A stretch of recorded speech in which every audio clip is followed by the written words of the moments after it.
Ada kabar inspiratif, saudara. Demi mengurangi kerusakan lingkungan, sejumlah siswa di Goa, Sulawesi Selatan berkreasi dengan sampah plastik. Para siswa membuat baju adat Bugis Makassar menggunakan sampah plastik yang ada di rumah dan sekolah.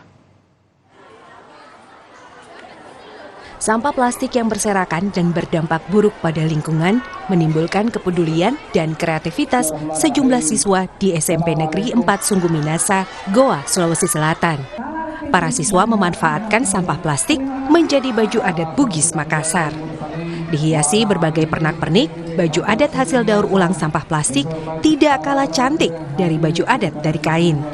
Pernak-perniknya pun dibuat dari sampah plastik.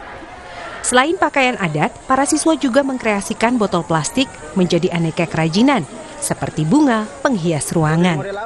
Dengan kreativitas ini, para siswa ingin turut serta menyelamatkan lingkungan dari kerusakan akibat sampah plastik. Kerajinan dari sampah plastik juga memiliki nilai ekonomi. Bekas yang sudah tidak digunakan kami daur ulang seperti membuat baju SDM atau daya Makassar begitu kan. Baju bodo ya? Ya, baju bodo contohnya. Kami di sini membuat seperti ini, baju bodo contohnya plastik merah yang sudah tidak digunakan, terus kami motif sedikit hingga menjadi baju seperti ini.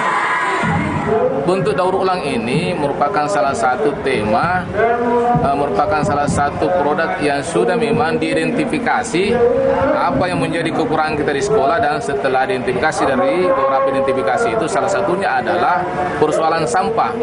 Sehingga kembali pemikiran mau diapakan ini sampah supaya tidak terbuang sampah percuma, supaya sampah tidak berbau kemana-mana, sehingga dipikirkan untuk mendaur ulang.